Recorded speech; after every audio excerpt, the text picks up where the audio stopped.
Okay. The topic for today is we are talking about Reda Youth Green Tour. So our guest is? Our guest is, of course, the Executive Director for Ken Holdings. That's Mr. Sam Tan CS. Let's invite him over. Very good morning, Mr. Sam. Good morning. Hi. How are you? How are you? All right. Hello. Hi. Good morning. Okay. Thank you for joining us. Oh, thank you for having me. Let's go straight to the point. Sure. What's the meaning of REHDA, R-E-H-D-A, Yeah, and introduction. what is a green building? Well, REHDA is the Real Estate Housing and Developers Association. Basically, we're a collective of all the developers in Malaysia. And REHDA Youth is actually the youth arm of the Housing Developers Association. Basically, it's a lot of the younger generations of current developers coming together, building a forum and trying to promote a lot of green CSR into this industry. And the Green Tour is one of the activities we're having this year. First thing, green buildings. Now, a green building is basically a building where it's energy efficient. You actually save water, save electricity. The occupants in there live better. Can you imagine your home having natural lighting most of the day, natural ventilation? This goes back to the old kampung houses that we used to live in. You realize that we don't have aircon those days. Yes. Minimal fans, but you still get very good ventilation, very good wind, very good light in there. And the use of electricity is very, very minimal. So we're trying to re-educate people to go back to this sort of living. It doesn't mean that we must sacrifice the modern things that we are used to today. It just means that we can use things more efficiently. For example, getting more efficient air cons, more efficient refrigerators, etc. So I think the idea of the Green Tour is to actually show people actual live buildings, award-winning green buildings in Malaysia, which are currently open and are all in operation. So once One of the examples, like I think, is it one of it is Mustafa Kamal's building?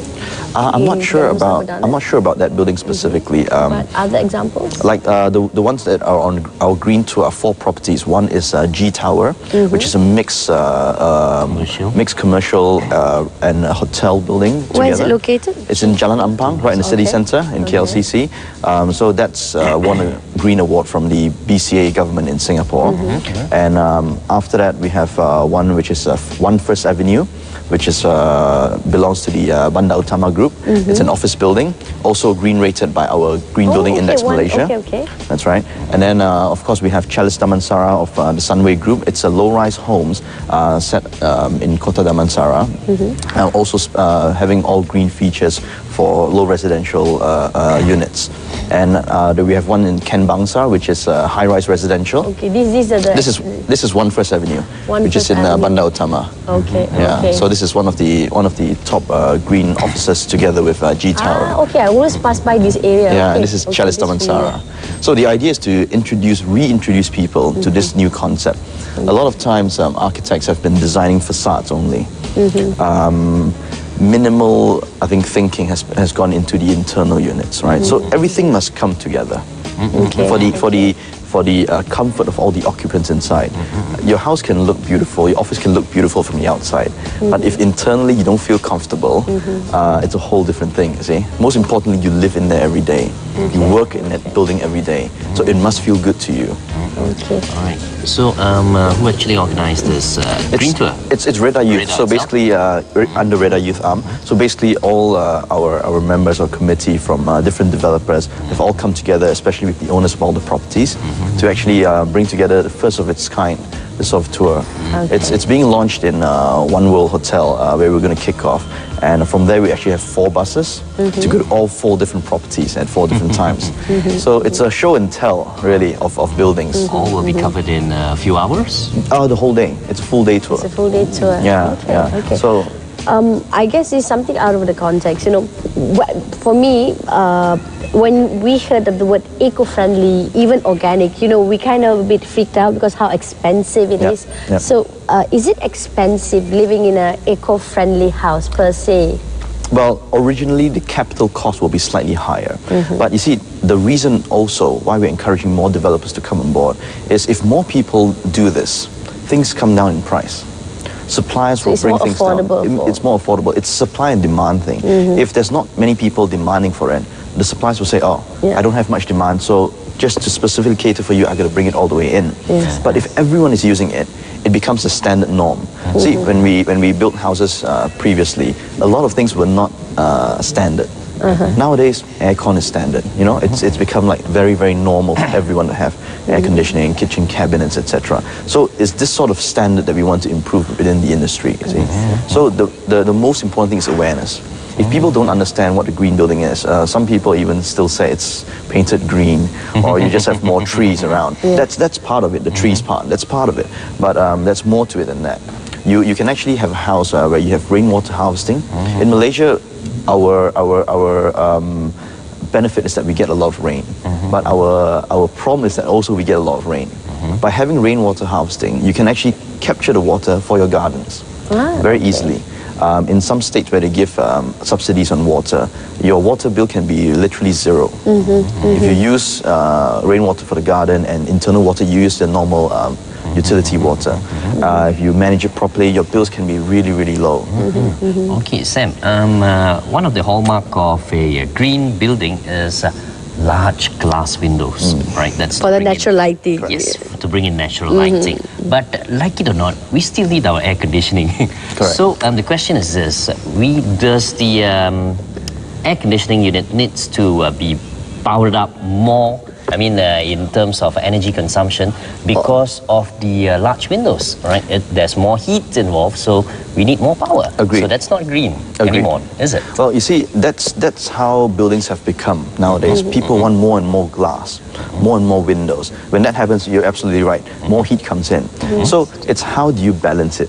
When you do a green building, the first thing is to reduce heat coming into the building. You can still have a lot of glass, but you can have shading.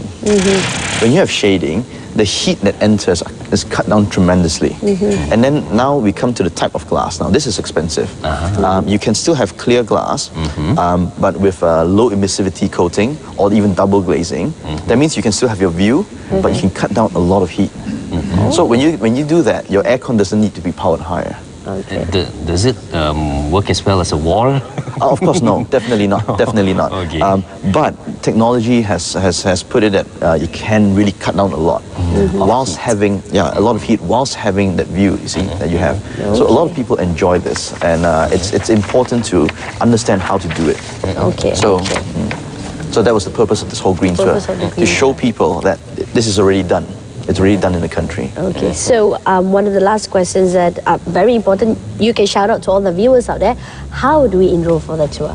Well, basically, I think there's a number we can call in our radar secretariat. I think it's written within there. The number will be? Let me just check. It's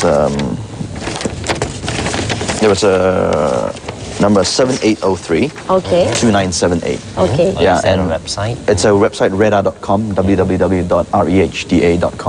So you can get in touch with the secretariat there, and then they'll guide you to registration for this tour. And there's a fee? Yes, there's a fee for it. Rehda members pay 500 ringgit, and non-members pay 550. So it covers the full day tour, lunch, bus, everything. Okay. So this whole tour is open to everyone, right? Yes, definitely.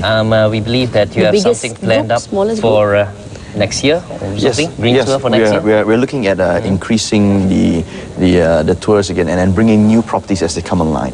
If you read the newspapers nowadays, you'll see that a lot of developers are building green certified properties. Okay. And hopefully once a lot of these buildings come live, we'll include them in this tour together and show people. The moment you show more people, show more buyers these sort of properties, Again, they start to there's a understand supply it. and demand. That's right. And hopefully in future they will start demanding from all developers, we want green buildings, we want green properties. And it will become a standard, a norm. So it will be something that developers will just put in automatically in future.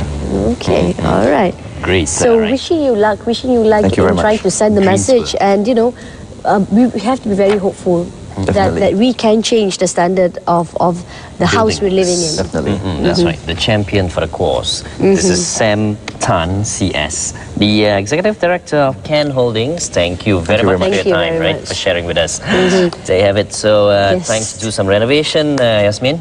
Yes, hopefully, let's go green. And guys, there's one performance after this. Stay tuned by Masood Curtis from the song album Selawat track 3.